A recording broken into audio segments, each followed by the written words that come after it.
오케이. 그러면 또 오늘의 마지막 2시간 살펴보도록 하겠습니다. 근데 참 제가 물을 잠깐 가지고 있습니다.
오케이. 그러면 우리 결정 트리에 대해서 좀 잘 이해하려고 노력하고 있는데 여기서 결정 트리가 이제 아이고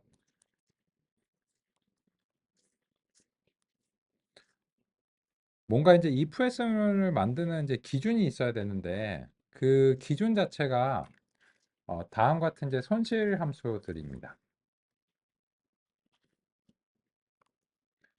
그런데 이제 이 정보 엔트로피와 이제 진입을 순도 이런 것들에 대해서 좀 직접 구현하고 좀 소개를 이제 드리도록 하겠습니다.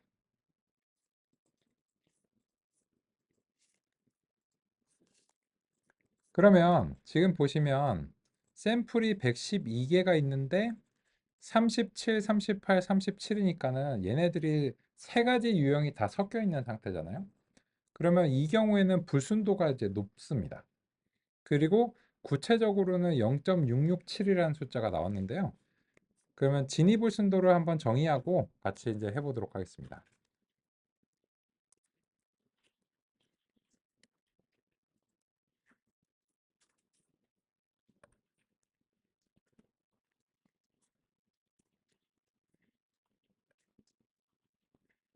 아까 이제 그 진입을 순도의 공식을 다음과 같이 이제 구현할 수 있습니다. 그러면 지금의 경우 그 처음에 우리가 지금 확률 값을 P라고 이제 그 가정하면 지금의 경우 이제 전체가 이제 112개잖아요.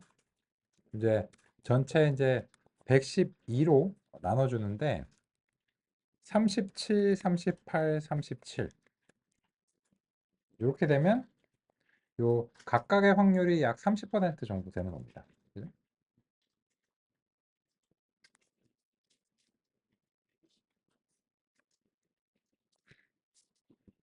그죠? 3분의 1씩 돼야 되겠죠? 약 감사합니다. 그러면 이런 경우에 이제 진위불순도 값을 한번 획득해 보도록 하겠습니다.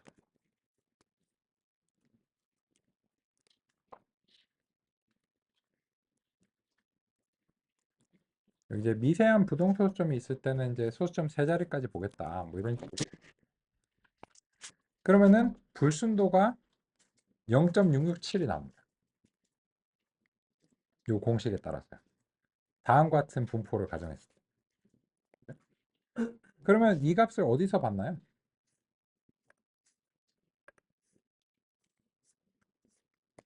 0.667 여기서 봤죠. 그래서 목표는 무엇이냐면 이 불순도를 낮추는 겁니다. 그러면 언제가 성공적이냐면 불순도가 0이면은 순수한 거죠. 그래서 요거를 0으로 만들면 성공인 겁니다. 그래서 지금 같은 경우에는 요 2.45보다 작거나 같은 경우에는 다 세토사니까는 요 영역에서는 세토사밖에 없어서 거기에 대한 불순도는 0으로 나오는 겁니다. 그런데 2.45보다 높은 구간에서는 불순도가 0.5가 나오는데요. 그 이유는 보시다시피 75개 중에서 38건하고 37건 요 두 가지 이제 유형이 있는데 나머지 이제 0%죠. 이런 경우에는 이제 진입 불순도가 아직 0이 안 된 거죠. 그럼 언제까지 수행할까요? 모든 불순도, 모든 이파리 노드에서 요 진이라고 하는 불순도가 0이 될 때까지 언제까지나 쪼개 나가는 겁니다. 그래서 만약에 예를 들어서 이제 그 P 값이 아까처럼 37건이 있는데 37개 모두에서 이렇게 이제 되면은 불순도가 빵이 떨어지는 거죠. 이 순수해지는 겁니다.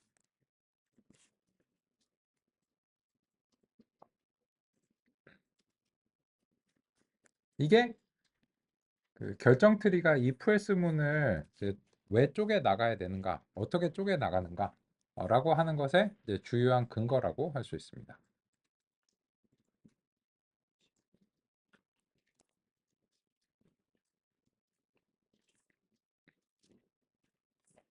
이건 이제 순수한 거죠.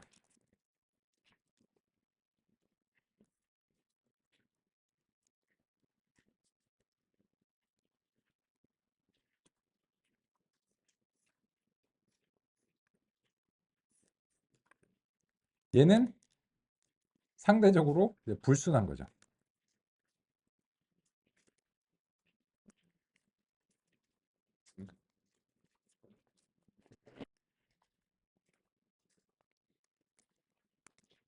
그래서 불순도를 낮추는 것이 목표입니다. 그리고 그것이 무엇이냐? 학습입니다. 이거를 낮춰가는 과정이 모형의 형성입니다.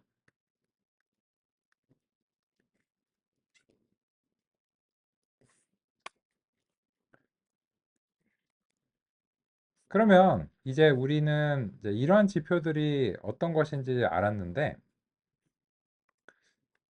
그래서 결과적으로는 어떻게 왜 쪼개는가 라고 하는 이제 그런 점을 같이 한번 보겠습니다. 결정 트리가 분기를 수행하기 위해서는 특정 지점에서 분기하는 것이 다른 경우보다 더 나은지를 판단하는 기준이 필요합니다. 결정 트리는 특정 분기로 인해 얼만큼 정보를 획득하는지를 측정하는 방식을 사용합니다. 정보 획득의 양을 계산하기 위해서는 각 상태에서 정보량을 측정하는 방법을 정해야 합니다. 분류의 경우 정보 엔트로피와 진위 불순도 두 가지 방법이 주로 사용됩니다. 어떤 식으로든 정보의 총량을 계산한다면 정보 획득의 계산은 분기 이전의 상태, 즉 부모 노드에서의 정보량에서 분기 수행 이후의 각 영역의 정보량, 즉 왼쪽과 오른쪽 노드의 정보량의 차이를 계산하는 방식입니다. 결론적으로 분기 결과 발생한 왼쪽과 오른쪽의 정보량 합계가 낮아질수록 많은 정보를 획득한다고 계산하는 방식입니다. 아주 간단한 예시로 지금의 경우 분기 이전 0과 1이 각각 하나씩 있는 상태에서 정보 엔트로피로 계산한 정보량은 1입니다. 분기로 0과 1을 분리해 왼쪽은 0만 남고 오른쪽에는 1이 남게 되면 왼쪽과 오른쪽의 정보량은 각각 0입니다. 그럼 정보 획득은 1입니다. 정보 획득의 최대값은 1입니다.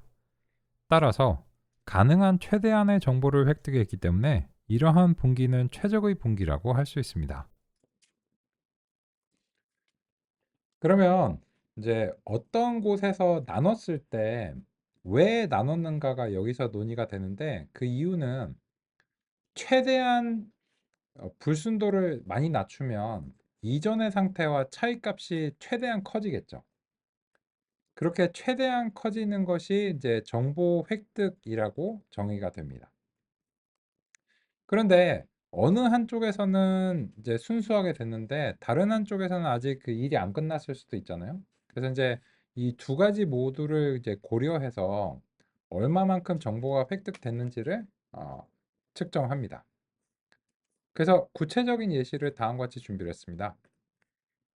예를 들어서 다음 같은 경우를 가정해 보겠습니다. 분기를 판단하기 위해 여러 지점을 고려하는 경우 두 가지 상황의 정보 획득을 비교해 보겠습니다. 먼저 A의 경우 x1의 A 값을 기준으로 나누었을 때 그 결과 왼쪽과 오른쪽의 표본들이 다음과 같이 분포된다고 가정하겠습니다. 왼쪽은 1 하나이고 나머지 3개는 0, 오른쪽은 0 하나, 나머지는 1입니다. 원래 상태에 비해 0 또는 1 어느 한쪽의 유형으로 쏠림이 강해졌습니다. 따라서 원래 0과 1이 고르게 분포되어 있는 상태에 비해 정보량이 낮아졌을 것으로 기대할 수 있습니다. B의 경우 x2의 B 값을 기준으로 나누었을 때 그 결과 오른쪽 노드에는 0만 남게 되고 나머지가 왼쪽 노드로 가는 경우입니다. 이런 경우 오른쪽 노드의 정보량은 0이고 왼쪽의 경우는 0보다 높지만 그 이전의 분기에 비해서는 정보량이 낮아집니다. A와 B 어느 쪽도 아직 완벽하게 0과 1을 분리하지는 못하고 있습니다. 완벽한 분리가 아니지만 어떤 방식이 다른 방식보다 더 나을 수 있습니다. 그것을 평가하는 방식이 바로 정보 획득 양입니다. 그러면 지금과 같은 경우에 0이 4개가 있고 1이 원래 4개가 이제 분포가 된 상황을 이제 가정하고 있습니다. 그런데 지금의 경우에 예를 들어서 요 x1하고 x2 둘 중에서 이제 어떤 방향으로 쪼개야 되는가를 이제 고려한다고 이제 가정하고 있습니다. 그러면 이제 x2 같은 경우에는 뭐 이미 어떤 b 값으로 쪼갰다라고 하면은 이제 요 b보다 이제 큰 경우에는 0이 이렇게 이제 남는 거예요. 이쪽 위쪽에. 근데 아래쪽에서는 0하고 1들이 이렇게 이제 남는 겁니다.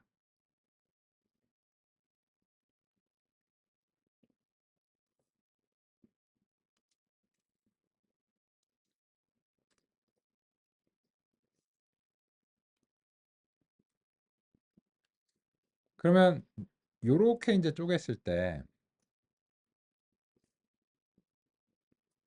위쪽에서는 이제 0이 2개가 남는 거죠. 근데 이제 다른 가능성으로서는 이제 x1에서 어떤 임의의 이제 a라는 값으로 나눴을 때 그 1이 여기 이제 하나가 남고 나머지 경우에는 이제 1이 여기 이제 3개가 남는 이제 그런 경우입니다. 그런 경우 어떻게 만들까?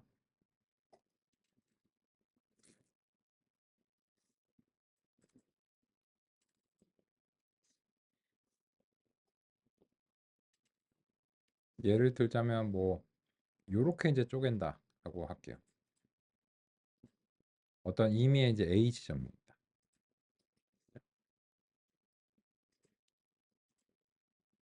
그러면 그 경우에 이제 여기 이제 0이 하나가 이제 있어야 되고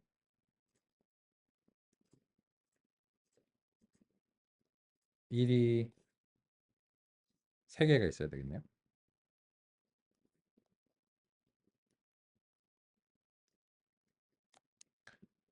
그리고 이쪽에서는 이제 0이 3개가 있어야 되죠. 여기 뭐 3개가 있고 1이 여기 이제 1개가 남아 있고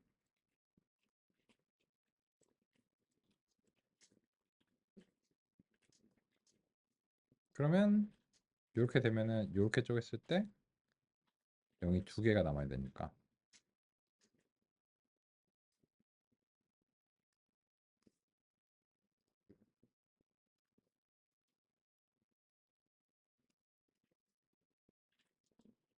뭐 이런 식으로 이제 되겠네요. 그죠?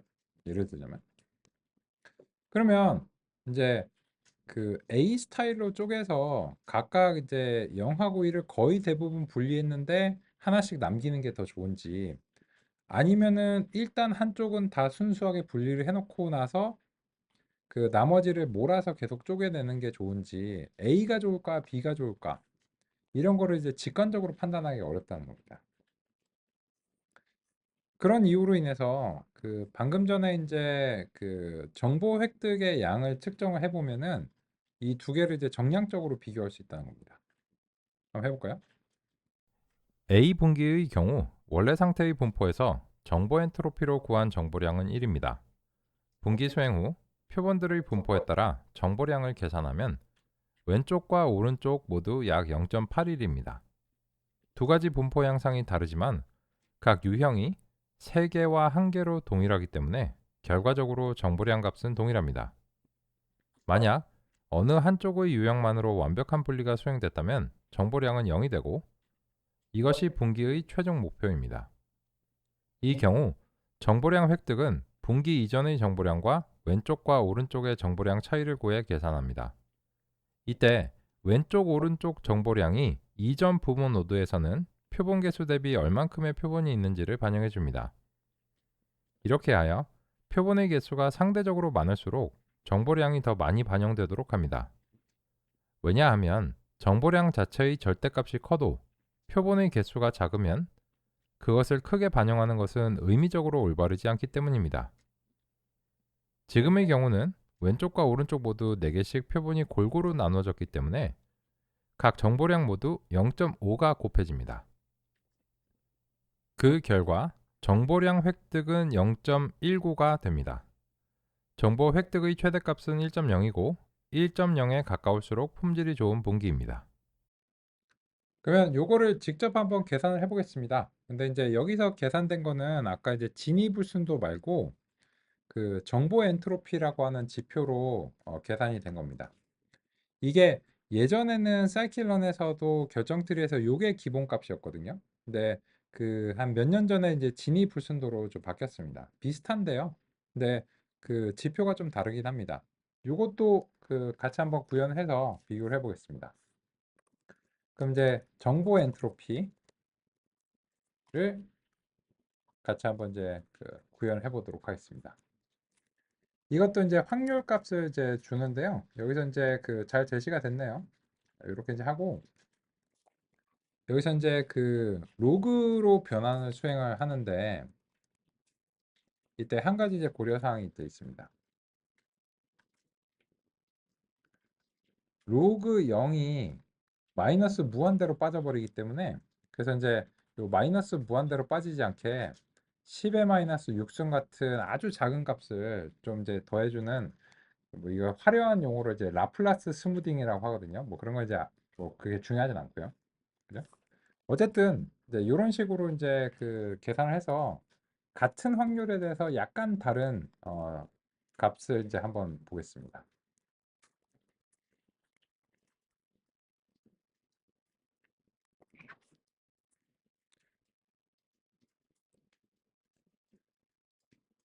그러면 이제 요 엔트로피 같은 경우에 지금 이제 다음과 같이 그 세 개 중에 하나를 이제 결정하는 이제 문제라서 이거 딱 나눠 떨어지지 않는데 그래서 이제 이런 식으로 수행이 이제 되는 거고요. 이 불순도랑은 조금 단위나 뭐 값은 다르죠. 근데 결론적으로는 이 순수해졌을 때 둘 다 0으로 떨어지는 건 마찬가지입니다. 근데 이제 그 측정의 방식과 공식이 조금 이제 다르다. 이 정도입니다. 네, 상대적으로 이제 진위불순도가 비슷한 의미를 가지면서 그 상대적으로 공식이 간결하기 때문에 이제 선호가 되는 편입니다. 그러면 이렇게 이제 구현을 하셨으니까는 이제 아까 이제 A랑 B의 상태에 대해서 한번 보겠습니다. A의 경우 지금 이제 보시면 그 0하고 1이 4개니까는 각각 50%의 확률인 상황이죠. 그죠?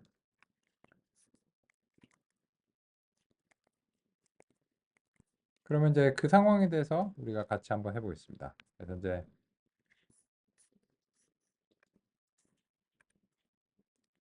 확률이 4개, 4개가 총 8개가 있으니까 현재 이제 그 분포 확률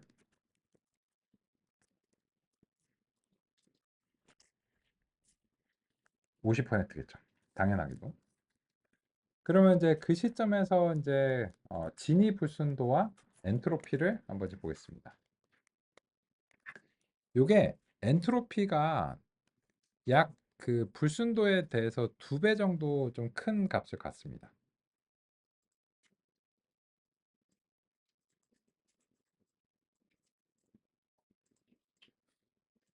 근데 지금과 같은 경우는 그냥 이게 둘 중에 어느 게 될지 모르니까는 지금 현재가 최대로 손실이 높은 겁니다. 최대로 불순한 겁니다.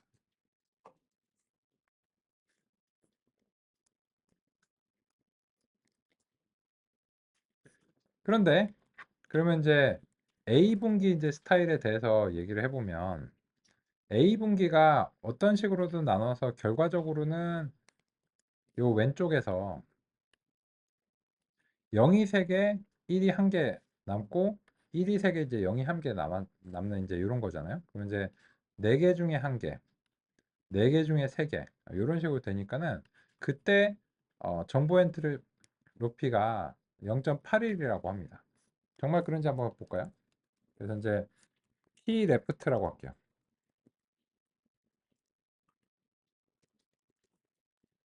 이 경우 이제 A 스타일은 지금 이제 1개와 3개가 총 4개 이렇게 이제 되고요.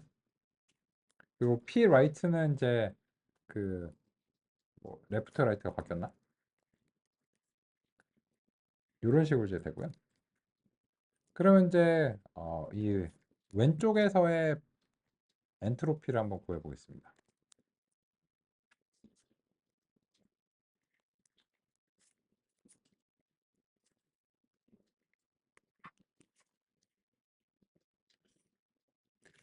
그러면은 이제 요 각각의 왼쪽과 오른쪽의 정보 엔트로피가 0.81이라고 하는 이제 수치가 나오는 것을 이제 확인할 수 있습니다. 그러면 여기에 대해서 우리 이제 정보 획득이 얼마나 수행이 됐는가를 같이 한번 얘기를 해보면 정보 획득이라고 하는 것을 이제 정의를 해보겠습니다. 그러면 이제 이 정보 획득이라고 하는 것은 그 부모에서의 이제 정보가 있고요.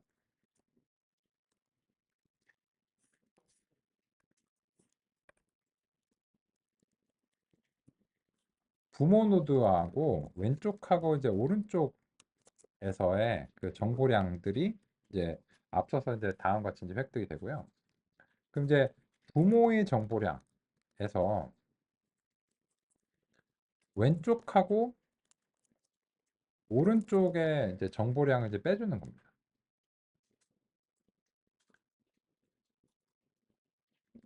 그런데 이제 왼쪽하고 오른쪽에 이제 정보량 이제 각각에 대해서 요 부모의 이제 노드의 개수가 이제 필요하죠. 그죠?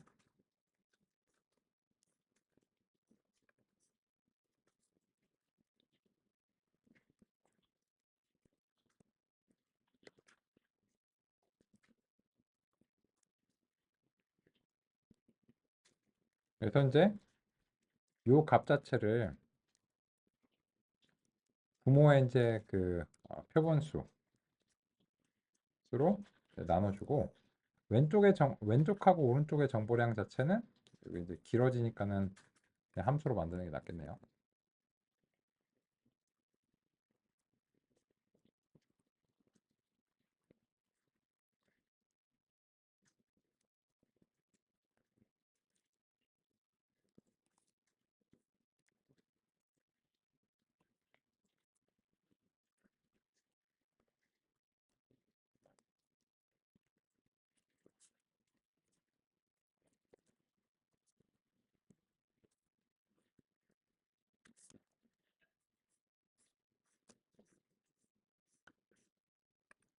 이런 식으로 이제 왼쪽하고 오른쪽의 이제 정보량을 그 부모의 정보량에서 이제 빼줘서 얼마만큼 이제 최종적으로 정보가 획득이 됐는가라고 하는 것을 이제 계산해 주는 게 정보 획득량의 계산입니다.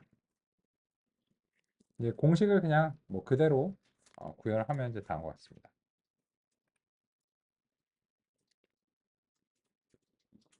그러면 이제 부모 같은 경우에는 이제 표본수와 정보량을 이제 다음과 같이 이제 하고요. 왼쪽에서는 이제 이렇게 하고 오른쪽에서는 이런 식으로 이제 사전 형식으로 이제 한다면 정보 획득량은 이제 다음과 같이 이제 계산이 될 수 있다는 겁니다.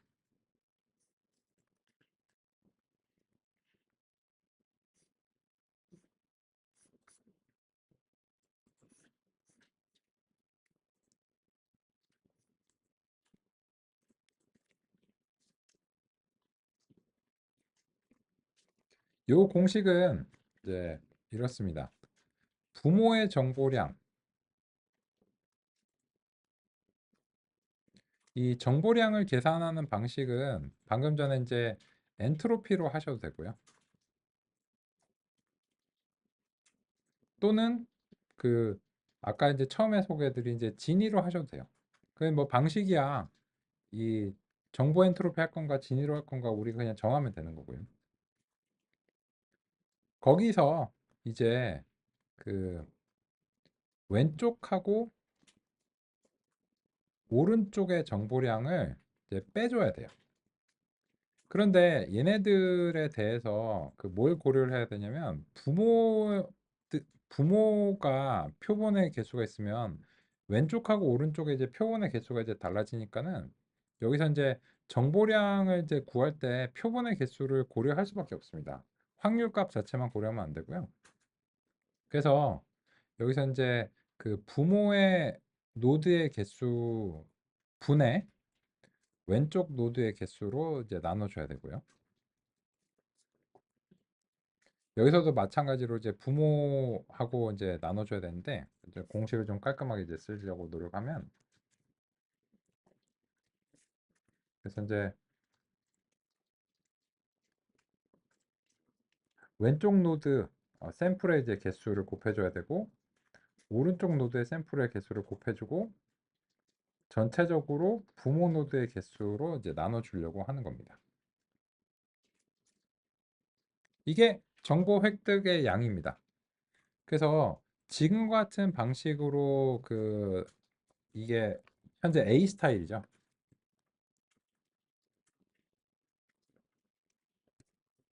그래서 이제 A 스타일로 했을 때 정보 획득량이 0.189 소점 두 자리 정도까지 할까요? 0.19 정도인 겁니다.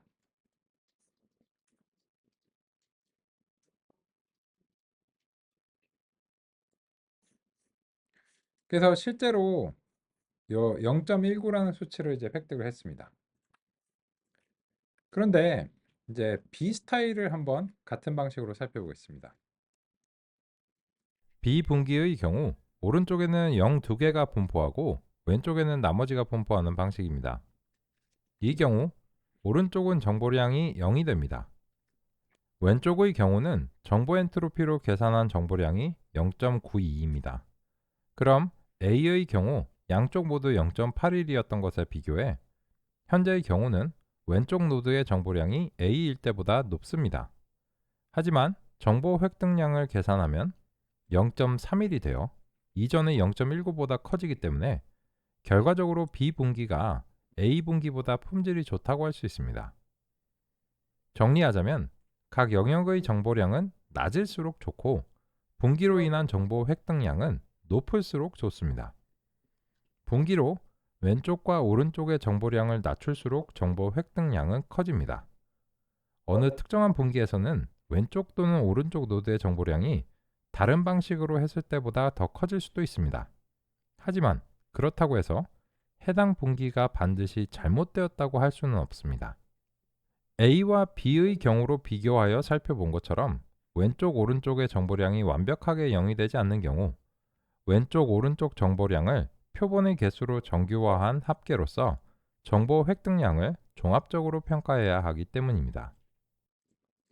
그러면 B 스타일로 했을 때 정말 0.31이라는 수치가 나오는가 한번 확인해 보겠습니다. 왼쪽에서는 지금 총 6개 중에서 2개가 0이고 4개가 1이네요. 그죠? 그리고 여기서는 총 2개 중에 0이 2개인 거죠. 그럼 이제 이건 하나가 이제 100%가 되는 건데요. 같이 이제 해보겠습니다. 그럼 이제 B 스타일인데 부모의 경우는 똑같습니다. A든 B든 이제 부모의 경우에 이제 똑같으니까는 이제 부모는 이제 A 스타일과 B 스타일의 이제 차이가 없는 거고 다만 이제 B 스타일의 경우 이제 왼쪽하고 오른쪽이 이제 달라지는 건데 왼쪽의 경우에는 이제 표본의 개수가 총 6개. 그 정보 엔트로피를 구한다라고 치면은 이제 0이 2개고 1이 4개라서 총 6개로 이제 나오는 그런 상황을 이제 가정하고요. 오른쪽의 경우에는 이제 표본의 개수가 이제 2개고 정보 엔트로피에서는 0이 2개고 나머지가 빵개인 총 2개인 그런 상황을 이제 가정하고요. 그리고 나서 이제 정보 획득량을 다음과 같이 이제 측정을 이제 해보겠습니다.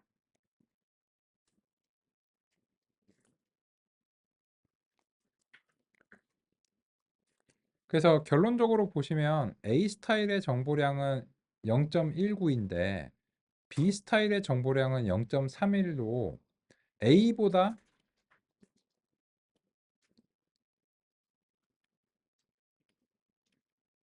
결론적으로는 Information Gain, IG라고 이제 줄여서 부르겠습니다.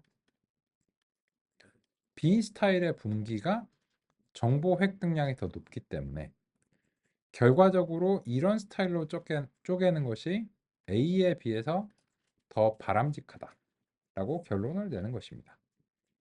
그래서 그냥 우리도 그런 경우 있잖아요. 수박을 어떻게 쪼개는가 이런 것도 있잖아요.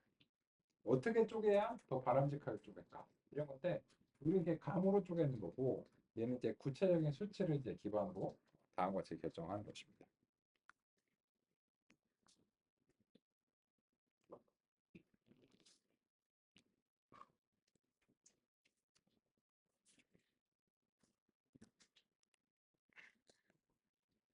이런 부분들은 이제 교재에서는 상세하게 제공 안 했습니다. 그래서 이제 같이 이제 보시면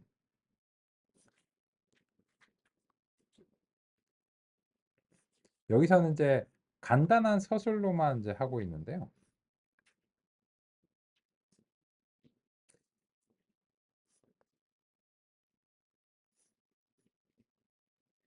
108페이지에서 그나마 좀 근거를 이제 볼 수 있습니다. 방금 전까지 하신 부분들이 요 딱 한 문장으로 소개가 되고 있습니다.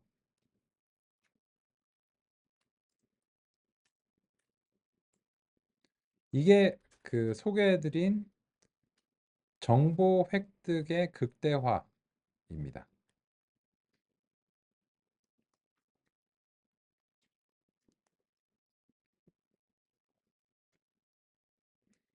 그래서 가능한 모든 이제 그 방향에서 가장 많은 정보를 획득할 수 있는 게 뭔지를 찾는 겁니다.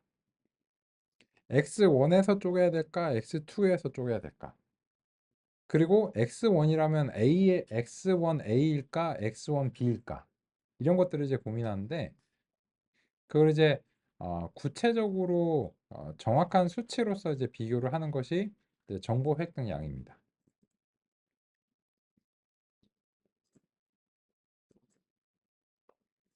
그래서 교재에서는 그냥 이제 그렇지요라고 이제 서술을 한 것이고 우리 이제 구체적으로 이제 살펴보는 과정을 이제 거쳤습니다. 그래서 그 부분은 이제 알게 됐고요. 이제 110페이지의 논의로 같이 살펴보겠습니다. 우리가 알고리즘의 원리를 논의하는 이유는 뭐냐면 결국은 성능 때문입니다. 얘가 왜 그렇게 동작하는지를 알아야 어디서 문제가 생기는지도 납득이 되기 때문인데요. 지금 이제 알겠어요. 알겠는데 이게 문제가 생길 만한 구간이 어딘가요?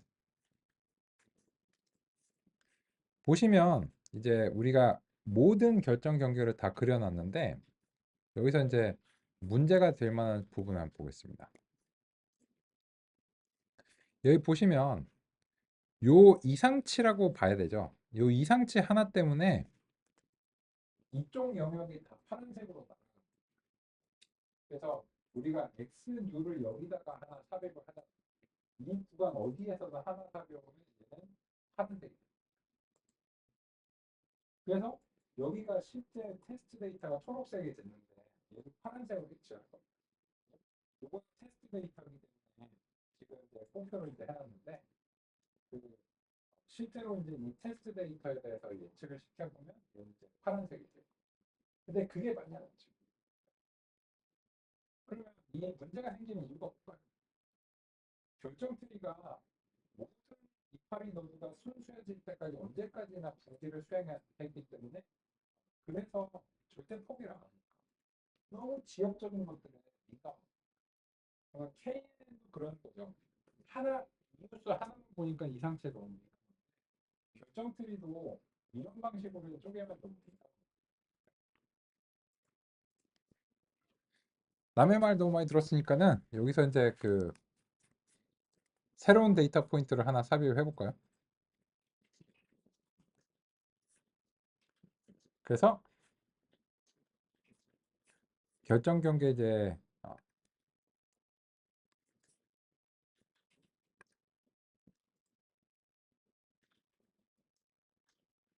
다음 쯤에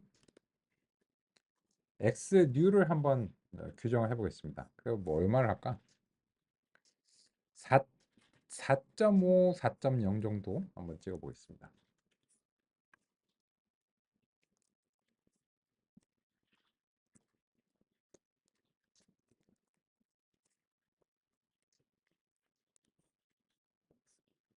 아, 5.0, 4.5? 아, 5.0, 4.5.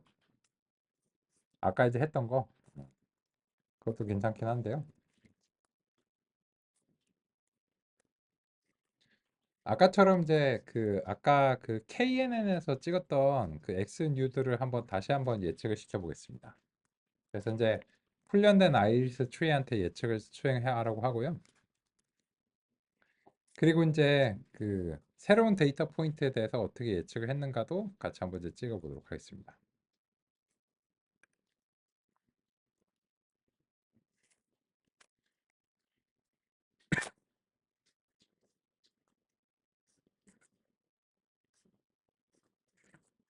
그리고 이제 하나 더 추가를 해보죠. 4.5, 4.0.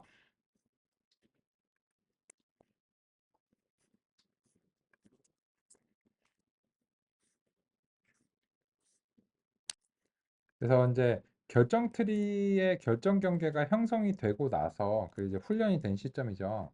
우리가 원하는 거는 그래서 새로운 데이터 포인트에 대해서 예측을 잘 할 거냐 이게 이제 궁금한 상황이잖아요. 그죠?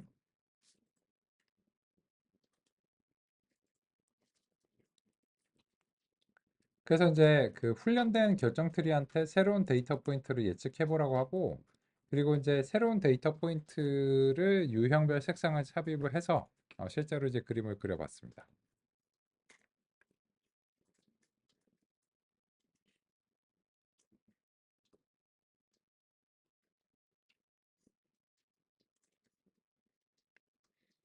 그러면 이제 지금 결정 경계 상에서 이게 이제 판단이 이제 돼야 되니까는 같이 한번 이제 살펴보도록 하겠습니다. 잠시 이제 확인하고 가겠습니다.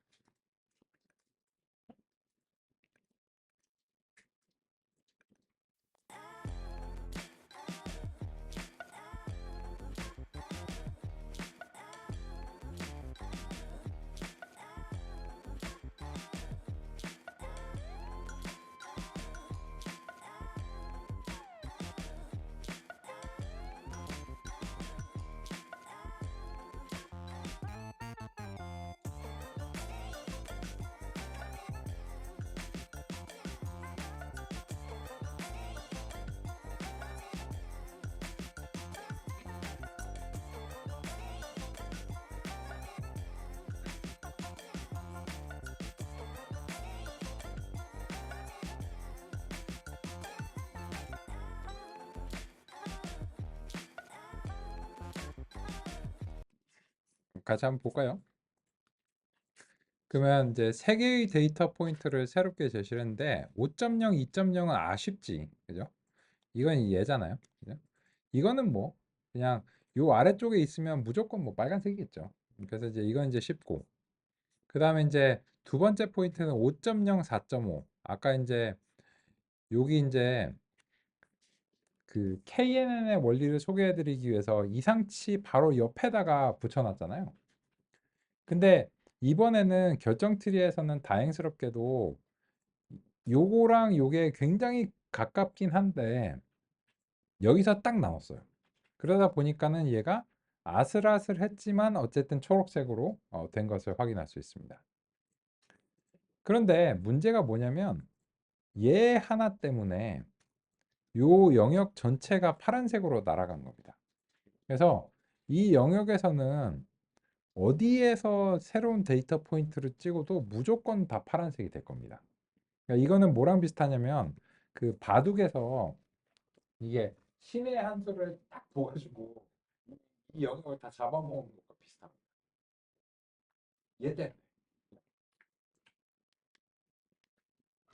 그러면 아까 KNN에서도 이상치에 너무 민감하게 동작하도록 만들면 좋지 않았잖아요.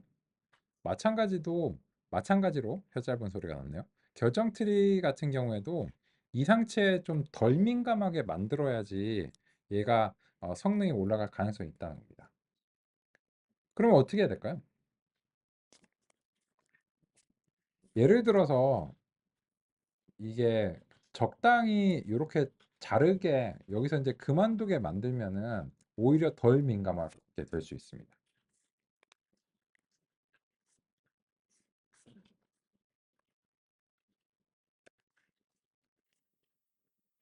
결정 트리의 모든 이파리 노드가 순수 노드에 도달하면 결정 트리의 표현력이 최대가 되는데 이 경우 종종 과적합이 발생합니다.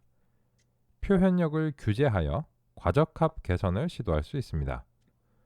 결정 트리의 표현력 규제는 주로 가지치기를 사용합니다. 결정 트리의 최대 깊이를 제한하면 모든 경우에 대해 순수 노드에 도달하기 전 트리 생성이 중단될 수 있습니다. 이 경우 훈련 데이터에 대한 최적화를 희생합니다. 대신 일반화 성능 향상에 도움이 될 수 있습니다. 같이 한번 설정으로 살펴보겠습니다. 그럼 요거는 이제 비교를 위해서 이제 그 이론은 이제 이해했으니까 다음으로는 이제 같은 데이터를 같은 알고리즘으로 하는데 두 가지 서로 다른 설정을 이제 비교를 해보려고 합니다. 그래서 이제 첫 번째는 이제 그 아이리스 이제 트리를 하는데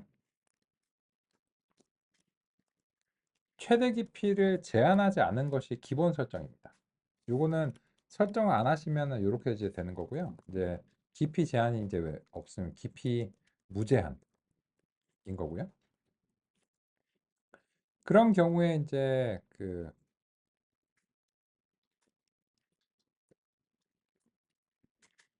왼쪽에서 이제 무제한을 이제 한번 이제 우리가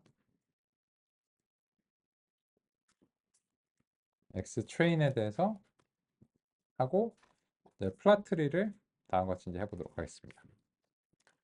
여기서 이제 그 나머지 설정들이 이렇게 있는데요. 요거는 이제 번잡스러우니까 지금은 좀 그냥 하지 않겠습니다. 그리고 두 번째로는 이제 요 아이리스 트리 이제 그 첫 번째 사례가 이제 이렇고요. 두 번째 사례는 우리가 이제 강제로 깊이를 이제 제한을 하겠습니다. 그래서 깊이 제한을 주고 넥스 뎁스를 예를 들어서 이제 두 개만 하자. 이런 식으로 이제 제한하는 경우에 떻게 이제 차이가 나는지 같이 한번 왼쪽 오른쪽을 이제 살펴보겠습니다. 역시나 마찬가지로 이제 잘 보일 수 있도록 그 피겨를 조금 키워야 되겠죠.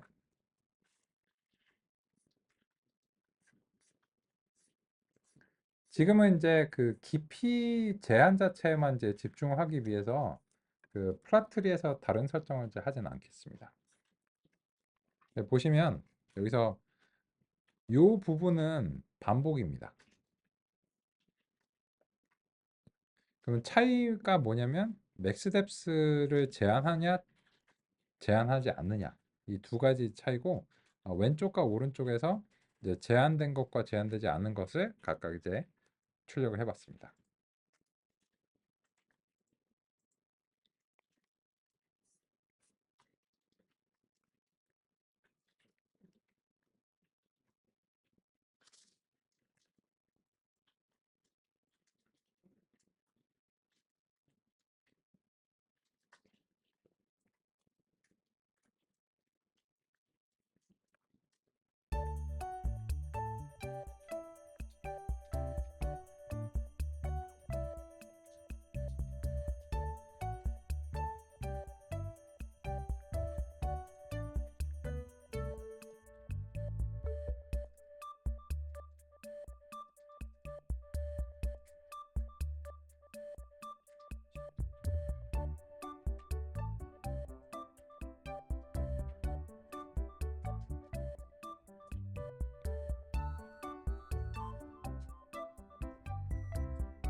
그러면 같이 한번 이제 보겠습니다. 보시면 뭐 무제한은 이제 아까랑 똑같은데요.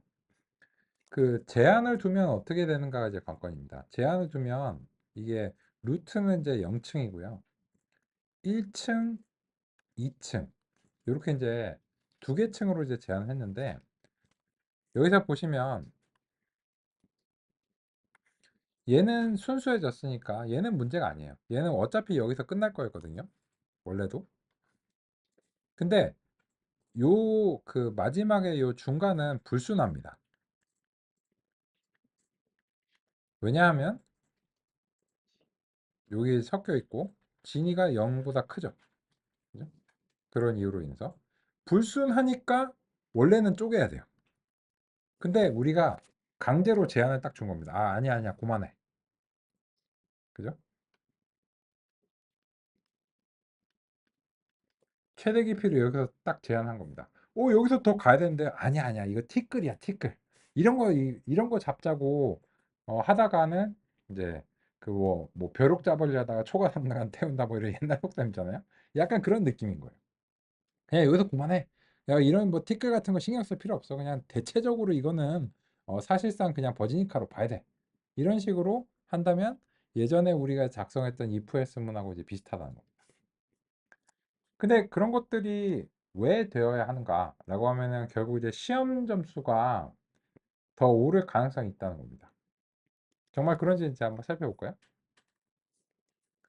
그래서 이제 그 우리가 처음에 이 아이리스 트리를 맥스뎁스 이제 무제한으로 이제 잡고 나서 훈련과 이제 시험 데이터에 대해서 이제 했죠. 그리고 나서 이제 정확도를 이제 훈련하고 그 시험에 대해서 측정을 이제 했는데 그렇게 좋지가 않았단 말이에요.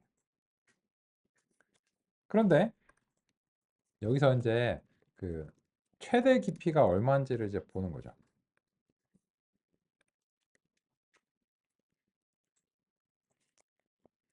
최대 깊이가 6이나 됩니다. 근데 과연 6이나 될까? 그래서 이제 3 정도로 제한해서 보면은 시험 점수가 향상되죠. 그러한 이유입니다. 그래서 이상치에 덜 민감하도록 만드니까는 오히려 더 긍정적인 결과를 이제 얻었다는 겁니다. 이번 시간은 여기까지 살펴보겠습니다.